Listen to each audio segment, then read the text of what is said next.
कुछ महीने पहले नीतीश कुमार ने कहा था, मर जाएंगे पर बीजेपी में नहीं जाएंगे।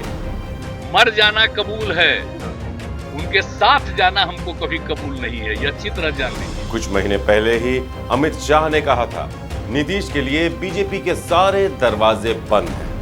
नीतीश बाबू को फिर से भाजपा एनडीए में लेगी तो मैं बिहार की जनता को स्पष्ट कह देना चाहता हूं, आप लोगों के लिए भाजपा के दरवाजे हमेशा के लिए बंद हो चुके हैं। नमस्कार, मैं हूं संजीव चौहान और आप देख रहे हैं श्रेष्ठ भारत। तो फिर ये क्या हो गया? अगर सभी दरवाजे बंद थे तो ऐसी कौन सी खिड़की खुली रह गई जो बिहारी बाबू छलांग लगाकर वापस एनडीए में पहुंच गए? नीतीश कुमार के वापस आने से एनडीए का कुनबा तो बढ़ा ही है, साथ ही मोदी सरकार के साथ दलों की गिनती भी 38 से बढ़कर 39 हो गई है। वहीं इंडिया गठबंधन के लिए बुरी खबर यह है कि उनके सबसे ताकतवर साथी दलों में एक, जी हां, उनके सबसे ताकतवर साथी दलों में से एक ने उन्हें ऐन वक्त पर धोखा दे दिया।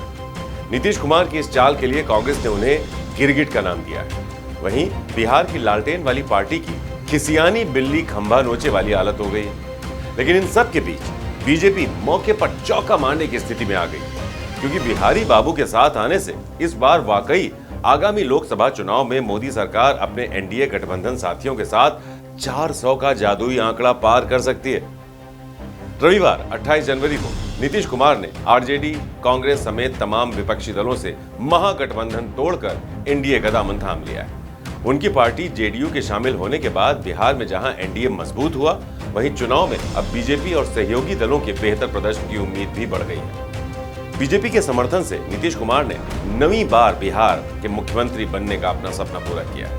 ये वही नीतीश कुमार हैं जिन्होंने पिछले साल के जून महीने में मोदी के खिलाफ पूरे विपक्ष को एकजुट करने के लिए बिहार से लेकर दिल्ली तक खूब चक्कर लगाए थे।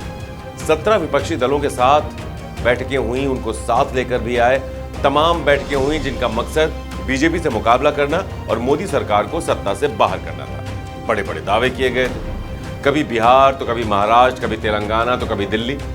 देश के कोने कोने में जाकर विपक्षी एकता की हुंकार भरी गई, लेकिन हमेशा की तरह एनडीए की एकता के आगे विपक्षी एकता की हवा निकल गई। अब नतीजा आपके सामने है। इंडिया गठबंधन की गाड़ी एक बार फिर से डीरेल हो गई है और सियासी समीकरण फिर से जीरो पर आ टिके हैं।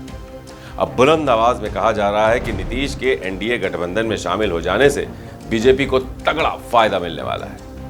अब आप सोच रहे होंगे कि आखिर बिहारी बाबू ने ऐसा किया क्यों? दरअसल चुनावी साल 2024 के पहले महीने में हुई इंडिया गठबंधन की बैठक में जब बिहार के मुख्यमंत्री नीतीश कुमार को संयोजक नहीं बनाया गया, तभी से उन्होंने बगावत करने की ठान ली और पाला बदलने का मन बना लिया। नीतीश के बेहद भरोसेमंद नेताओं ने बीजेपी नेताओं से संपर्क किया और अंदर से खिड़की खुलते ही सीधा लंबी छलांग लगाते हुए एनडीए में शामिल हो गए। नीतीश के एक गठबंधन को तोड़कर दूसरे गठबंधन में जाने से बड़ा उलटफेर होगा। पुराने आंकड़ों की माने तो जेडीयू को भी गठबंधन में उतरकर ही ज्यादा फायदा होता है, बजाय इसके कि वो अकेले चुनाव लड़े। 2014 में बिहार की तीनों बड़ी पार्टियां अकेले अकेले चुनावी मैदान में उतरी थी।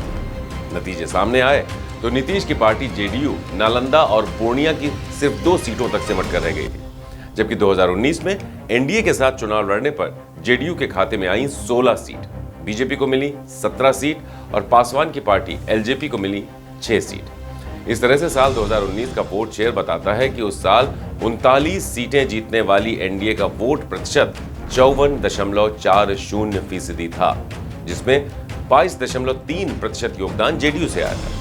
अब एक बार फिर से नीतीश के बीजेपी के साथ आ जाने से अंदाजा लगाया जा रहा है कि 2024 के आम चुनाव में बीजेपी को इसका बड़ा फायदा मिल सकता है, क्योंकि इससे पहले जेडीयू का आरजेडी के साथ पहुंचा 22.3% वोट शेयर फिर से एनडीए के खाते में जुड़ सकता है।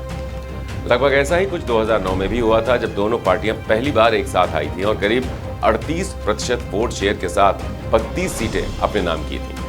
उस वक्त जेडीयू ने 25 में से 20 सीटों पर अपना कब्जा किया था। वहीं 15 सीटों पर चुनाव लड़ने वाली बीजेपी को 12 सीटें जीतने में कामयाबी मिली थी। अब बिहार में आए सियासी भूचाल का महागठबंधन पर तो फर्क पड़ा ही है, और इससे अगर सबसे बड़ी चोट किसी को मिली है तो वो है कांग्रेस और लालू की पार्टी आरजेडी। तभी शायद ये दोनों पार्टियां हर मोर्चे पर जेडीयू और एनडीए के खिलाफ जमकर हमला बोल रहे हैं। भाई ऐसा हो भी क्यों ना। अब कल तक महागठबंधन के सहारे कांग्रेस के युवराज राहुल गांधी देश के प्रधानमंत्री बनने का सपना देख रहे थे और लालू के लाल तेजस्वी बिहार की सीएम बनने का ख्वाब देख रहे थे। लेकिन नीतीश की पलटी मार पॉलिटिक्स ने इन दोनों के सपनों को तोड़ कर रख दिया है। जहां कांग्रेस नीतीश को गिरगिट की तरह रंग बदलने वाला नेता बता रही है, तो वहीं लालू परिवार भी अब नीतीश कुमार पर जमकर जुबानी हमले बोल रहा है। सुनिए। मिट्टी में मिल जाऊंगा लेकिन भाजपा में नहीं जाऊंगा। उन्होंने क्या कहा कि संघ मुक्त भारत बनाने की बात करूंगा। हमारे चाचा हैं, हमारे अभिभावक हैं और हमारे तो पिता ने संस्कार में सिखाया कि बड़ों का सम्मान करो, इज्जत करो।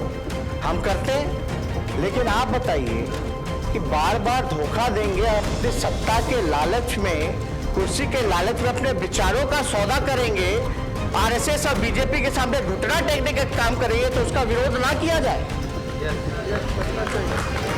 मैं मानता हूं कि भले ही हमारे अपने लोग हैं, लेकिन अपने लोग बनकर के मीठी मीठी बातें करके अगर पीठ में छुरा भोंकने का काम करे, तो वो उससे ज्यादा खतरनाक व्यक्ति और कोई नहीं हो सकता।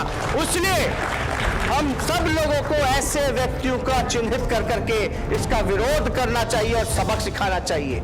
आरजेडी समेत पूरे विपक्षी खेमे में मचे इस हाहाकार के बाद बीजेपी के तमाम नेता इंडी गठबंधन पर चुटकी लेने से बाज नहीं आ रहे। असम के मुख्यमंत्री हेमंत विश्व शर्मा ने सोशल मीडिया प्लेटफॉर्म एक्स पर लिखा, जी हेमंत विश्व शर्मा का बयान पढ़िएगा, कि ये महागठबंधन नहीं ठग बंधन है और इसका विघटन निश्चित है। इस गठबंधन का कोई वैचारिक आधार नहीं है। When India Alliance was formed, we told everyone that this is a short-lived alliance. This alliance will not live long because of ideological contradiction. Their only target was Prime Minister Narendra Modi. You cannot form an alliance only to oppose an individual. वहीं कुछ राजनीतिक सूत्रों की माने तो महागठबंधन में लगातार पड़ रही दरार को देखते हुए बीजेपी को लगा यही समय है जब इंडी गठबंधन पर प्रहार करके राजनीतिक पार्टियों को अलग थलग किया जा सकता है। साथ ही अपना 400 पार के लक्ष्य को भी मजबूती से आगे बढ़ाया जा सकता है। लिहाजा बीजेपी से संकेत मिलते ही बिहारी बाबू ने महागठबंधन से दूरी बनानी शुरू कर दी थी। दावा यह भी किया जा रहा है कि इस बार दोनों दलों ने गठबंधन करने से पहले सभी मुद्दों पर खुलकर बातचीत की है, आपसी सहमति बना ली थी। पूरी तरह से आश्वस्त होने के बाद ही यह ऐलान किया गया था कि अगर नीतीश कुमार इंडिया गठबंधन से अलग होते हैं तो वो एनडीए गठबंधन में शामिल हो सकते हैं। बस फिर क्या था, एनडीए से ग्रीन सिग्नल मिलते ही नीतीश कुमार ने ऐसी चाल चली कि इंडिया गठबंधन के सभी साथियों को चारों खाने चित्त कर दिया। नमस्कार।